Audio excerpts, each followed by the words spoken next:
Hey everyone, hope you've all had an amazing weekend.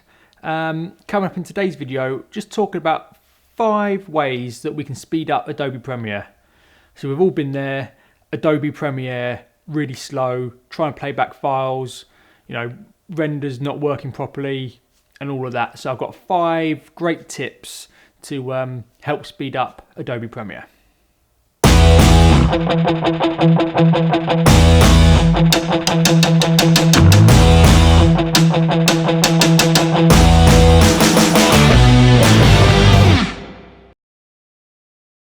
So tip number 1 is enable GPU acceleration. So this will help render files even faster, help preview files. You could have a really fast iMac like mine, but if you haven't got the correct settings here, it can make that really slow.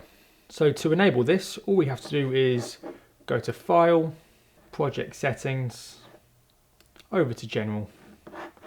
And you are most likely, in the little video rendering and playback, the renderer is probably on Mercury Playback Engine software only, but all you need to do is go to Mercury Playback Engine GPU Acceleration OpenCL, and this is for Mac users. I don't have a PC, so I'm not entirely sure on what you select for that, but this is for a Mac. And all you do is then hit OK. So just changing that setting there can speed up your Adobe Premiere.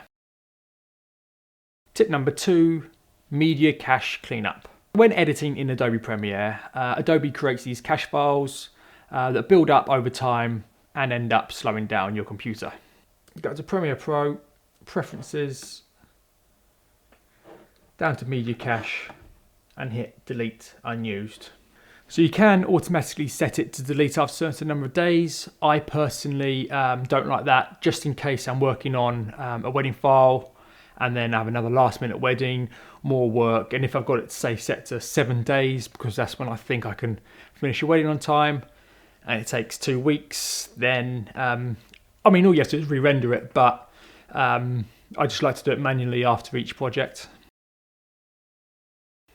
Number 3, very quick one, which is the lower playback resolution. You may do this already.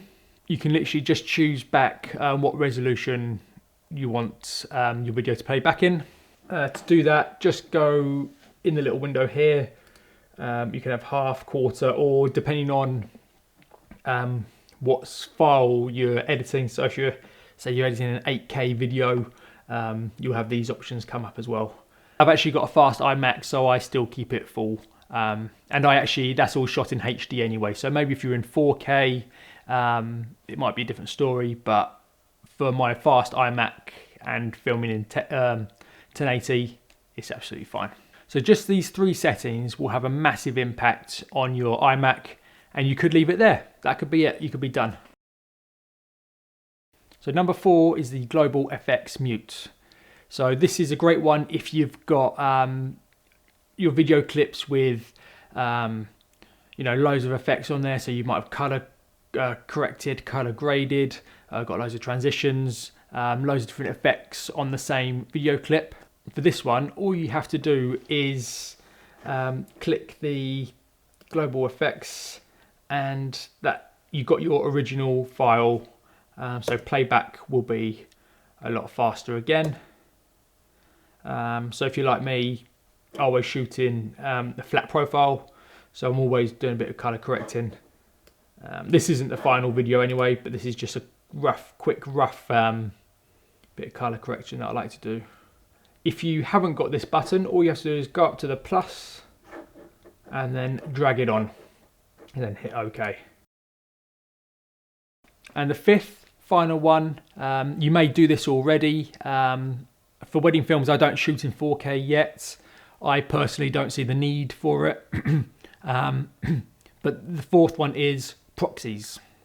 Now, proxies are great. I won't go into, I might do a separate video on proxies, but just give you a quick overall on what this is. You may have your nice 4K high resolution footage, and then when editing it, it's really slow, your computer's not handling it very well. what you can do is you can make a proxy of that clip, and you could even have it as down to like 720 if you wanted. So you can be on a much smaller resolution file working on the clip, and then when you finally export it, it'll export it in that 4K footage and make your footage look awesome. So here's just a quick way. Select the file that you want to create as a proxy, right click it, go to proxy and create proxies. Now this dialog box will open up and you can select what you want it as. So you could have it that size. As soon as you hit OK, media encoder will open up.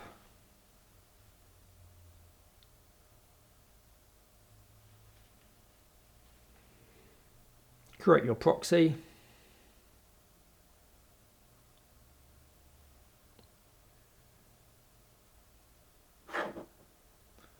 Close that down. Go back into Adobe, and all you have to do is toggle between your proxies there. So again, if you don't have it, just hit the plus sign and drag it in. And that's it. 5 quick, easy steps on how to make Adobe Premiere quicker. So if you haven't already, please like and subscribe, and I'll see you in the next one. Bye-bye.